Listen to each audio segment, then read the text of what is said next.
말씀은 이스라엘 백성들이 바벨론에서 귀환하는 두 번째 얘기입니다. 두 번째 2차 귀환이라고 얘기하죠. 그래서 첫 번째 귀환의 인도자가 스룹바벨과 예수아였다면 두 번째 2차 귀환의 인도자는 오늘 본문에 등장하는 에스라입니다. 본문 이 에스라서의 7장이죠. 7장과 8장은 주제를 에스라의 초점을 두고 있습니다. 그래서 7장 8장을 읽다 보면 에스라에 대한 얘기가 많이 나오는데요. 오늘도 이 에스라라고 하는 한 사람을 소개하는 데 집중을 하고 있습니다. 특별히 에스라라고 하는 한 사람이 우리가 성경을 읽으면서 이미 알고 있는 것처럼 성경에 매우 능한 사람이었습니다. 성경이 그를 학자라고 소개하는데요. 그 말씀에 사로잡힌 사람이었다라고 여러분이 기억하시면 좋으리라고 생각합니다. 본문 7장 1절을 보면 이 일 후에라고 하는 말로 시작을 하는데 이 일 후에라고 하는 건 물론 6장까지 나와 있는 내용이겠죠. 근데 이 6장과 7장 사이에 적어도 57년에서 60년이라고 하는 긴 시간이 흘러갑니다. 근데 이 6장과 7장 사이에 학자들이 대부분 얘기할 때 성경이 한 권 쓰여지는데 어떤 책이냐면 바로 에스더서입니다. 아하수에로 왕이라고 하는 사람이 여기 나라를 다스릴 때 그때에 있었던 얘기, 그래서 6장과 7장 사이에는 사실 에스더서라고 하는 책이 한 권 있는 겁니다. 그 이후에 이제 이스라엘 백성들이 2차 귀환을 하죠. 그리고 성경이 에스라를 아론의 16대 손으로 소개를 하죠.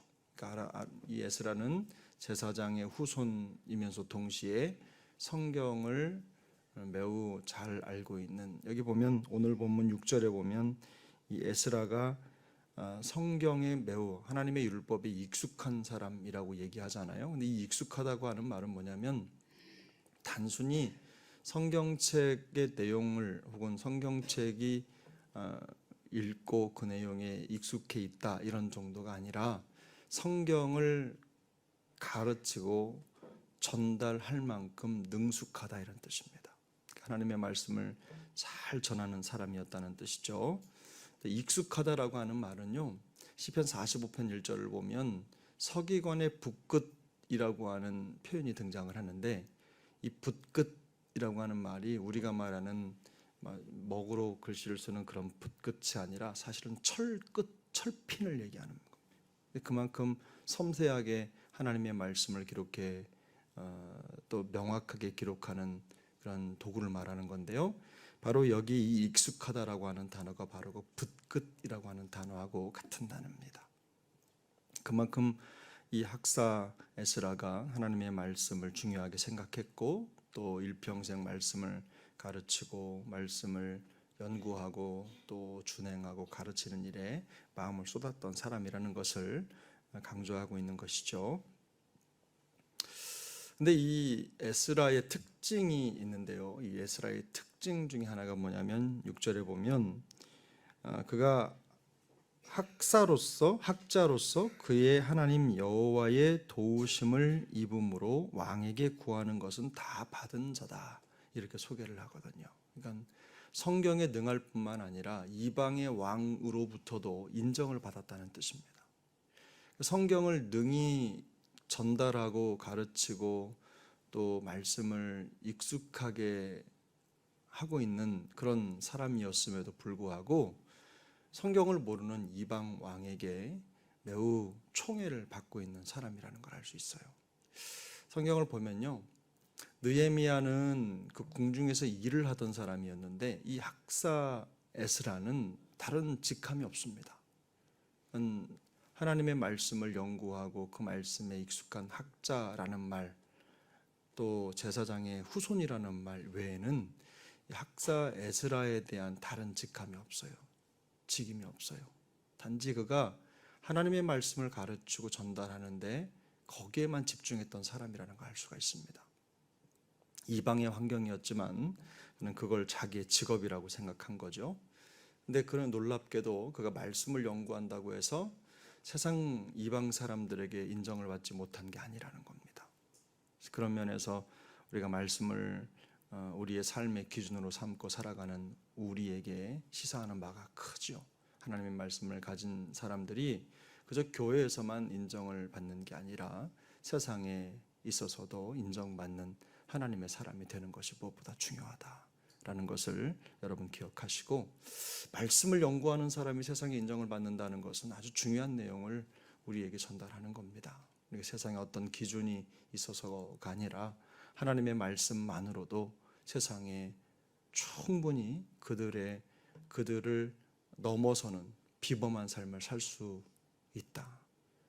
하나님의 말씀을 따라 사는 것이 이 세상의 어떤 기준보다도 더 우리를 능력 있는 삶으로 인도한다라는 것을 알 수 있는 것입니다.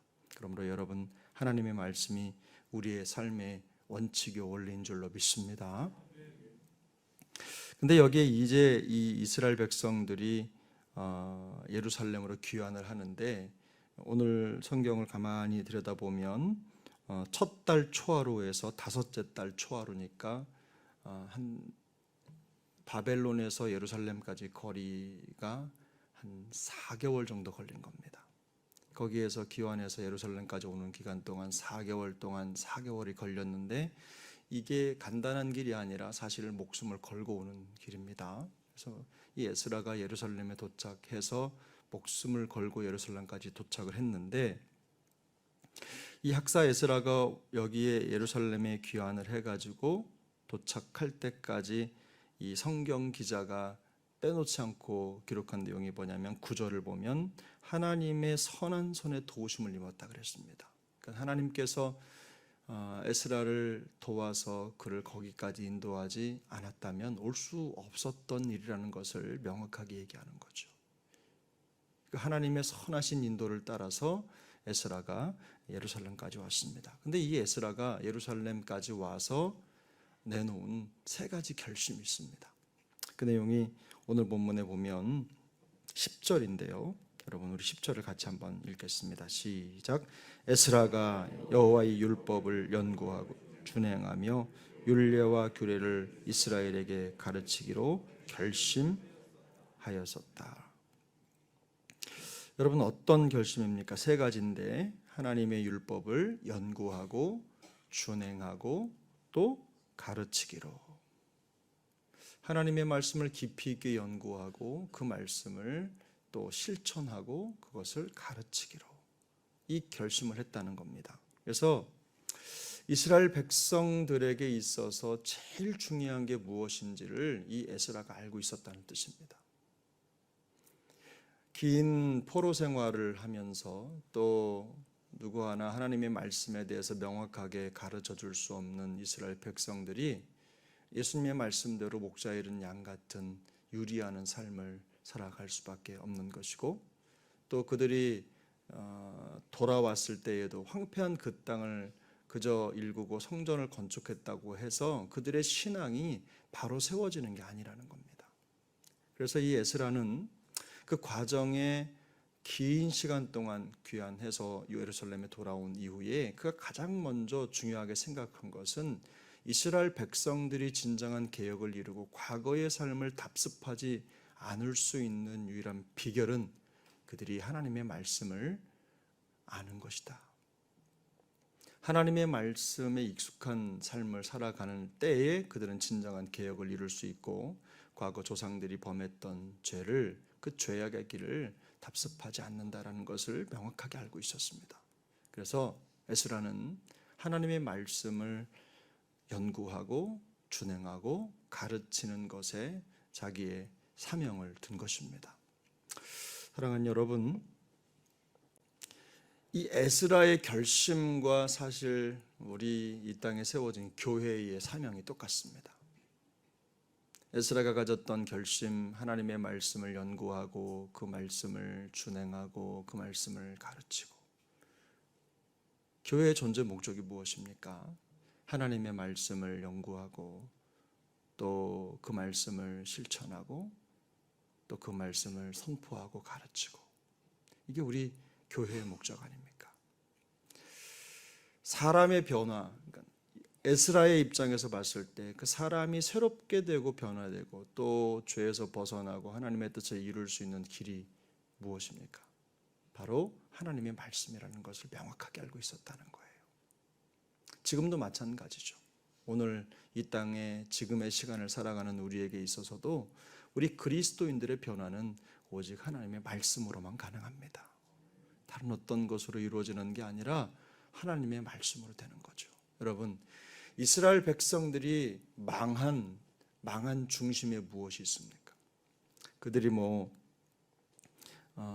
어떤 능력이 없어서 망했습니까? 이스라엘 백성이 어떤 국력이 약했기 때문에 망했습니까? 그렇지 않습니다. 그들이 하나님의 말씀이 없음으로 망한 겁니다.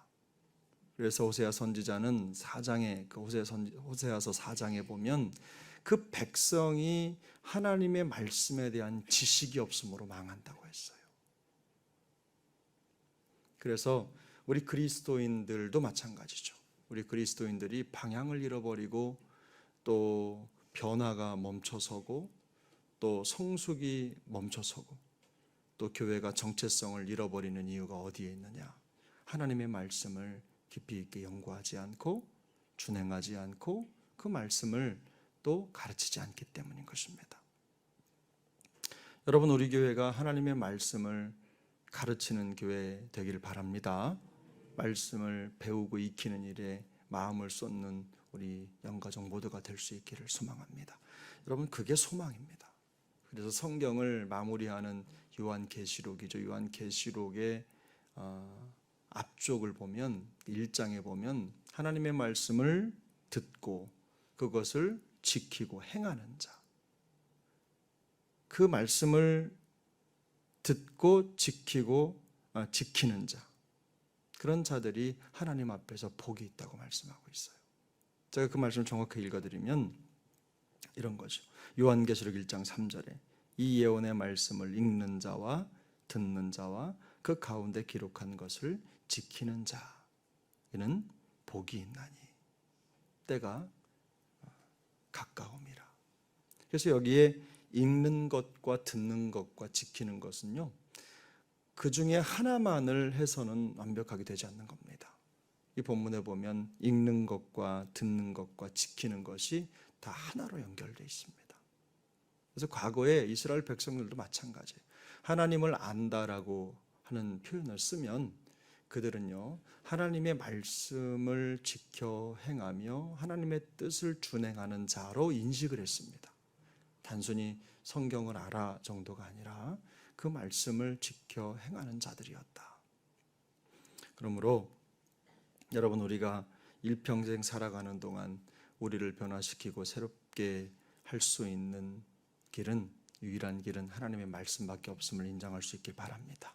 매 순간마다 어느 곳에 있든지 우리가 하나님의 말씀으로 바로 세워지고 새롭게 될 수 있길 바랍니다. 오늘날도 마찬가지예요. 성도가 말씀을 잃어버리면 갈 길을 잃어버리는 것이고 또 정체성을 잃어버리는 것입니다. 그래서 교회의 목사든 성도든 다 똑같은 삶의 목표는 하나님의 말씀을 연구하고 그 말씀을 실천하고 또 그 말씀을 전파하고 가르치고 익히는 것, 바로 그것이 우리 모든 삶의 목표가 되는 것입니다. 그런 교회가 건강합니다. 우리 교회, 우리 사랑하는 모든 우리 세종강 식구들이 이런 영혼의 건강함을 회복할 수 있기를 예수님의 이름으로 축복합니다. 기도하겠습니다. 은혜로우신 하나님 아버지, 감사합니다. 오늘도 우리에게 복을 주시고 한날의 삶의 시작점에 다시 서게 해주신 것을 감사합니다. 어제의 삶의 여정도 있지만 밤을 지나며 다시 부활의 기쁨을 주시고 한날의 생명을 주셨사오니 하루를 살아가는 동안 주의 말씀의 인도를 받고 말씀을 통해서 새롭게 되는 삶을 살아갈 수 있도록 우리 주님이 성령으로 함께하여 주시옵소서. 날마다 주의 말씀과 동행하며 또 말씀을 통하여 세상의 아름다운 영향력을 드러내는 주의 거룩한 백성들 삼아 주옵소서. 오늘도 우리 주님께서 우리의 삶의 여정에 동행해 주실 줄 믿사옵고 감사를 드리며 존귀하신 예수님의 이름으로 기도 올려옵나이다. 아멘. 하늘에 계신 우리 아버지여, 이름이 거룩히 여김을 받으시오며 나라가 임하시오며 뜻이 하늘에서 이루어진 것 같이 땅에서도 이루어지이다. 오늘 우리에게 일용할 양식을 주시옵고 우리가 우리에게 죄 지은 자를 사하여 준 것 같이 우리 죄를 사하여 주시옵고 우리를 시험에 들게 하지 마옵시고 다만 악에서 구하시옵소서. 나라와 권세와 영광이 아버지께 영원히 있사옵나이다.